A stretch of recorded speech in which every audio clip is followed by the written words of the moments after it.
On the 16th of May 1943, 19 British bombers took off on a perilous raid into the heart of the Third Reich. They're facing fighters, anti-aircraft artillery, radar and communications. The man behind the daring raid was an engineer named Barnes Wallis. Wallace would do anything to winning the war. What are you trying to do? Kill all my boys? Their mission to destroy Germany's largest dams. The dams were the heart of the German industrial empire. Using a radical new weapon, a 5-ton bouncing bomb. It's a single precision weapon which has to be put into just the right place.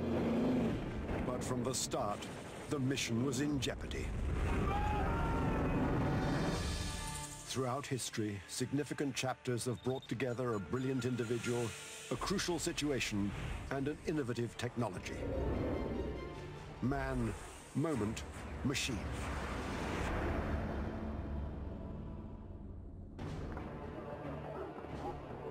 In May 1943, Germany occupied the whole of Western Europe. The Allies couldn't get a foothold on the continent. Air attack was the only way to slow down the Nazi war machine. All right, boys, here we go.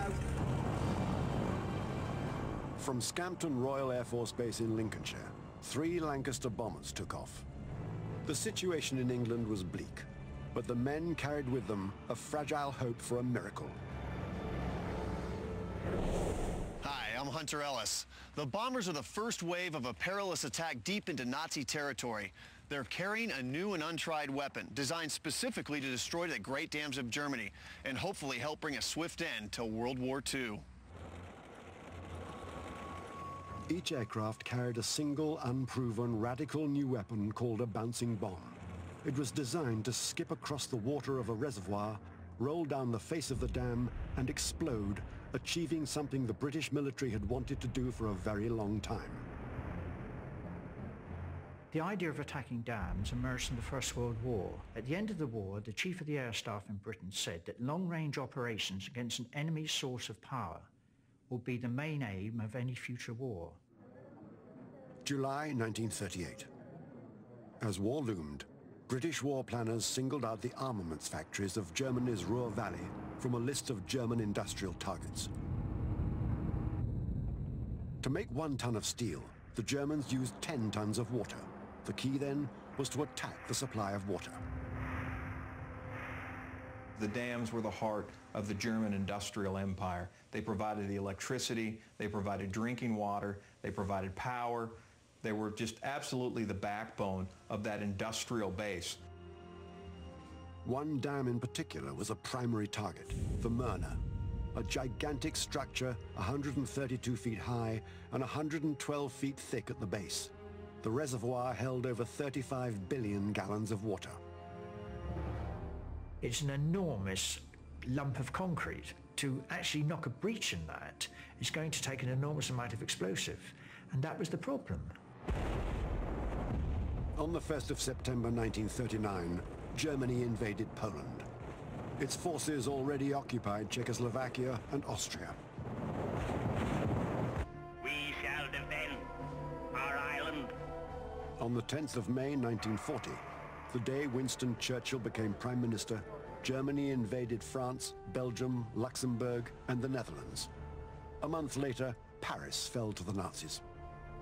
This is a tremendous shock to the British. They suddenly realize that the full force, the full fury of blitzkrieg warfare is possibly going to fall on them. There is only one service that really stands a chance of preventing this, and that service is the Royal Air Force.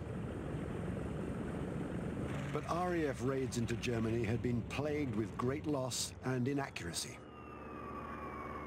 The Royal Air Force at the beginning of the war proved in testing that navigation was pretty grim, that 45% of the navigators sent out to find the targets didn't find the targets.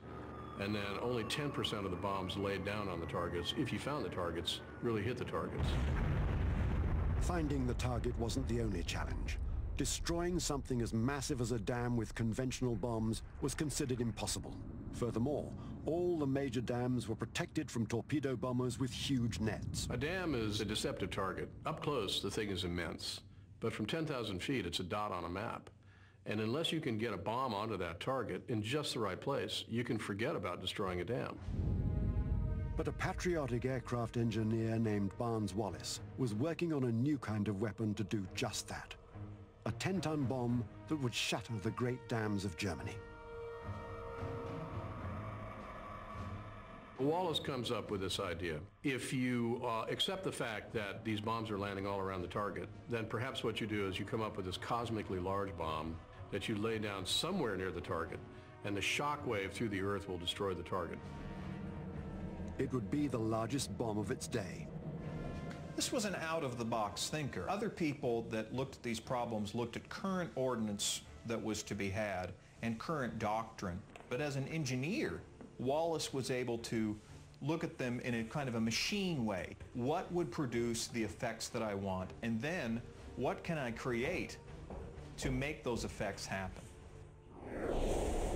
In July of 1940, Wallis gets the opportunity to pitch his idea to the Ministry of Aircraft Production. They oversee the supply of planes to the military. But more importantly, they fund research on new means of attack. The minister is hoping to recruit Wallis for a different project, but Wallis seizes the opportunity. We have a project which we think your unique skills will be able to help us with. Well, that's terrific, and I'm very excited to hear about it, but first, I really want to show you some work that I've been doing night and day. Take a look at this, gentlemen. Wallis said, well, I don't want to do that. What I want to do is to tell you about the big bomb which I'm going to develop, which I think will win the war for us. I think that we would be inclined to go ahead and fund further research in this. Terrific. Thank you very much, gentlemen. Thank you very much for coming in, Mr. Wallis. You can count on me. I won't let you down. Wallis first experimented on a scale model of the Möhne Dam, the primary target on the industrial hit list. Test after test, the results were disappointing. Wallis was a determined man, and he is almost like a dog with a bone. He wouldn't let it go once he got hold of it. As testing continued, Britain's fears of Nazi aggression were realized.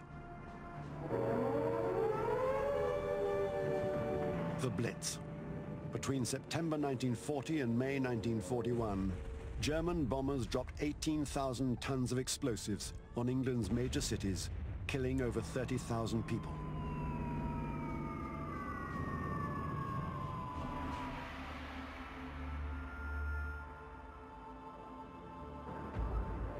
The bombing made Wallis's resolve even stronger.